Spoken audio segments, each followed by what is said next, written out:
அனைவருக்கும் வணக்கம். வெளிச்சம் கம்மியாக இருக்குது இருந்தால் சொல்லலாம், ஒன்றும் பிரச்சனை இல்லை.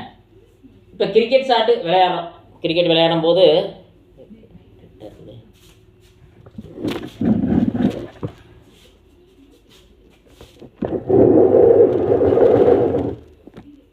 இப்போ நல்லா தெளிவாக தெரியுது. இப்போ கிரிக்கெட் விளையாடுறோம். ஷாட்டு வந்துட்டு இப்போ கிரிக்கெட் ஷாட்டு பசங்கள்கிட்ட சொன்னோம்னு வச்சுக்கோங்க, இப்படி அடிக்கணும் அப்படின்னா இப்படி அடிக்கூடாது, பேட் இப்படி படக்கூடாது, இப்படி பட்ட இப்படி கேட்ச் போயிடும், அப்படி கேட்ச் போயிடும். நானே சொல்லிக் கொடுக்குறேன்.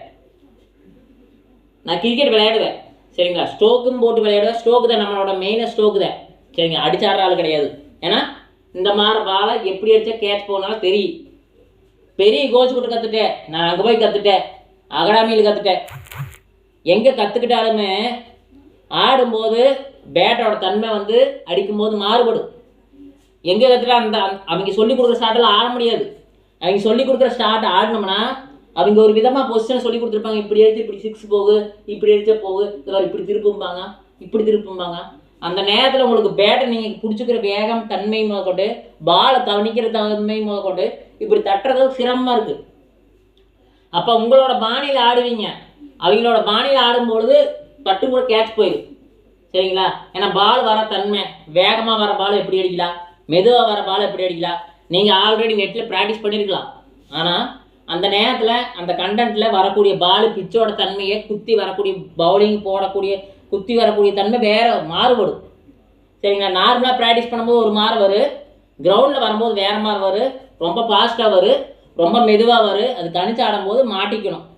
அது உங்கள் பேட்டை பொறுத்தளவு, நீங்கள் நிற்கிற நிலைமை பொறுத்தளவு, உங்களோட மனசை பொறுத்தளவு, நீங்கள் அடிக்கிற தன்மையை பொறுத்தளவு அந்த ஷாட்டு மாறுபாடு, அதுக்கு தகுந்த விஷயம் நீங்கள் பண்ணலாம். அதை விட்டு போட்டு இது தப்பு அது ரைட்டெல்லாம் கிடையாது. ஒவ்வொருத்தரும் ஒவ்வொரு விதமான ஷாட்டு, ஒவ்வொரு விதமான ஷாட்டு விளையாண்டாகணும். இப்போ விராட் கோலினா கோச் சொல்கிற ஷாட்டே ஆடுறது கிடையாது. சூரியகுமார்னா கோச் சொல்கிற ஷாட்டே ஆடுறதில்ல, கரெக்டுங்களா. இப்போ சச்சின் டெண்டுல்கரே கோச் சொல்கிற ஷாட்டே ஆடுறது கிடையாது. அவங்களுக்குள்ள தனித்திறமை தான்.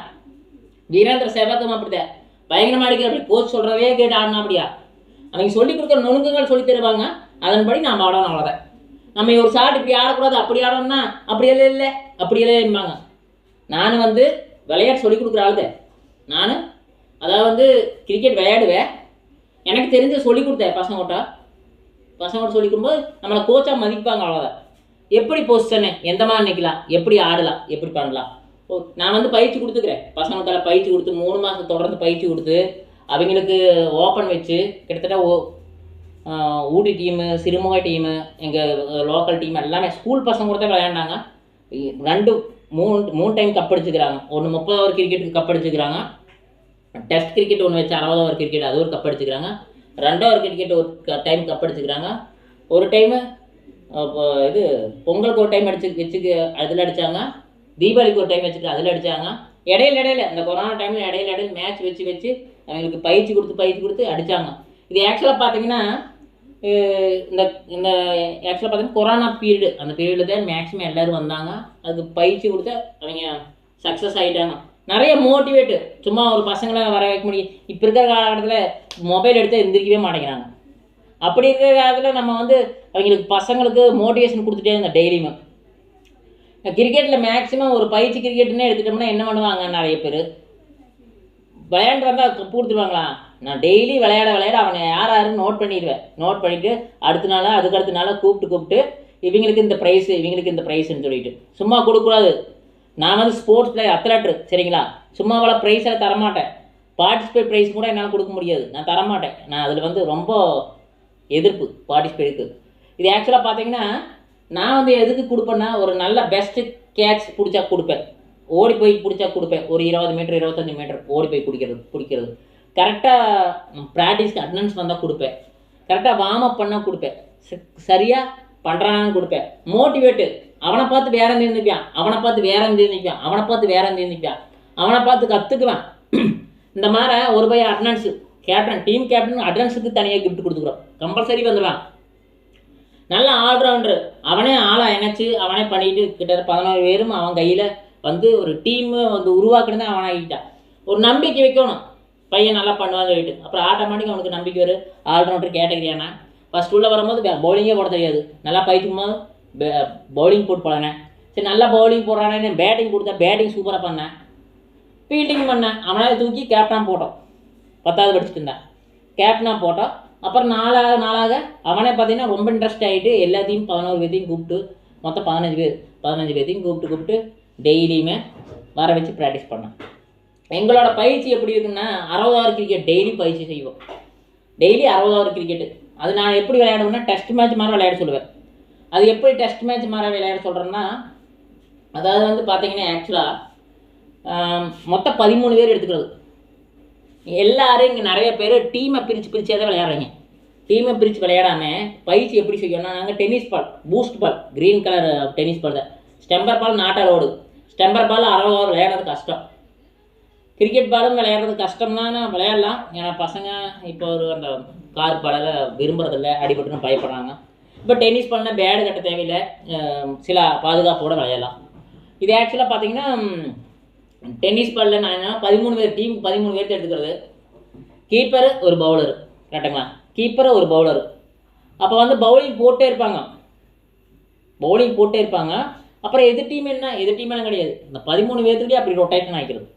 புரியுதுங்களா? 11 பேர் ஃபீல்டர் பண்ணுவாங்க. நல்லா கேட்டுங்க.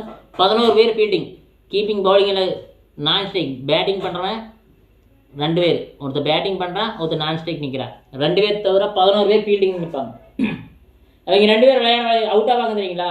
ஓப்பனிங் யார் இறங்குவாங்க, 1 டவுன் அப்படியே அந்த டீமில் யாரை இறக்கி விடுவாங்க அப்படின்னு கண்டென்ட்டை அப்படியே ஃபாலோ பண்ணிகிட்டே இருப்போம். அப்போ 13 பேர் பேட்டிங் பண்ணுறாங்களா அப்படின்னா 11 பேர் அவுட் ஆகும்போது என்ன கணக்கோ அதான் ஸ்கோரு சொல்லிடுவோம். அதான் ஸ்கோரு.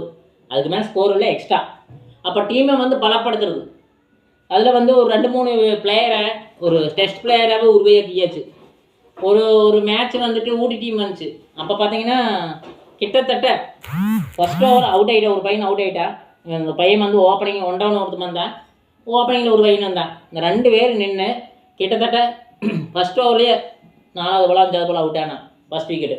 அந்த 5வது பால்லேருந்து 30 ஓவர் வரைக்கும் 2 பேர் நின்று பொறுமையாக விளையாண்டுட்டு தான். 30 ஓவர் வரைக்கும் ஸ்கோர் வந்து எவ்வளவு? 116 ரன். அவனுக்கு பார்ட்னர்ஷிப் 116 ரன் 30 ஓவருக்கு. அப்படித்தான் விக்கெட் போகாமல் இருக்கணுமில்ல. அப்படியே ஒரு 15 ஓவர் 20 ஓவர் 50 ஓவருங்கும் போது 5 விக்கெட் போயிடுச்சு. 200 ரன் 50 ஓவருங்கும் போது. அப்புறம் அதிரடியாக விளையாடுற 2 பேர் வந்தாங்க. அட்டி பிசிறு எடுத்தாங்க 10 ஓவருக்கு. 10 ஓவர் 300 ரன் மொத்தம் முடிஞ்சது. 60 ஓவருக்கு 300 ரன் அசால்ட்டாக. இது ஸ்டார்டிங்கில் ஒரு கிஃப்ட் மாதிரி அவங்களுக்கு நம்ம சொல்லி கொடுத்துட்டே இருந்தோம்னா கற்றுக்குவாங்க. கம்மி ஓவர் வச்சுட்டு அடிக்க சொன்னால் சும்மா அடிச்சுட்டு அவுட் ஆகிறது முக்கியம் கிடையாது. ஃபஸ்ட்டு ஸ்டாண்டிங்கு, அடிக்கிற விதம், தன்மை, பொறுமை. ஏன்னா பிச்சு வந்து கண்ணா வினான்னு திடீர் சருபுருன்னு வரும். அதை வந்து நம்ம பெருசாக பார்த்தோம்னா பெருசு, சிறுசாக பார்த்தா சிறுசு. இதெல்லாம் சொல்லி கொடுத்தா என்ன சொல்லுவாங்க தெரியுமா? ஒன்றும் தெரியாது, இவனெல்லாம் சொல்லி கொடுக்குறாம்பா. நான் சொல்லி கொடுத்துக்கிறேன், பசங்க கப் அடிச்சுக்கிறாங்க, அந்த அனுபவத்தில் சொல்கிறேன். பெரிய விஷயம்னு நினச்சா பெரிய விஷயம். உங்களுக்கு சிம்பிள்னு எடுத்துக்கிட்டீங்க, சிம்பிள். உங்களுக்கு நம்பிக்கையிலேருந்து நேரடியாக வாங்க. எங்கள் ஏரியா சேவுகிட்ட வந்து கேளுங்க, விசாரிங்க, நடத்திக்கிறா அப்படியான்னு கேளுங்க. நான் வந்து ஈவெண்ட் ஆர்கனைசர் அது போகும், சரிங்களா? விளையாட்டு நடத்துவோம் நிறையா. எங்கள் முன்னாள் மாணவர் சார்பாக, சேவ் ஸ்கூல் முன்னாள் மாணவர் சார்பாக நாங்கள் நடத்தினோம். கப்பு நிறைய கொடுத்துருக்குது. வந்து பாருங்கள், நம்பிக்கை இல்லைன்னா. ஏன்னா ஒரு சிலர் என்ன சொன்னாலும் நம்ப மாட்டாங்க. பொய்க்கு பவரே கிடையாது. எல்லாம் அதாவது பொய்க்கு பவர் அதிகம், உண்மைக்கு பவர் இல்லை. உண்மையான விஷயம் சொல்கிறது யாரும் கேட்குறதில்ல. பிடிச்சிருந்தா பார்த்துருந்தா ஷேர் பண்ணுங்கள், முடிஞ்ச அளவுக்கு சப்ஸ்கிரைப் பண்ணுங்கள். நம்மளோட வீடியோ சப்ஸ்கிரைப் பண்ணுறதே கிடையாது. நிறைய வீடியோ வருதுன்னு பண்ணுறதுல எடுக்குது. ஒன்றும் பிரச்சனை இல்லை, புரிஞ்சால் பண்ணுங்க. புரியும் கண்டிப்பாக. நன்றி.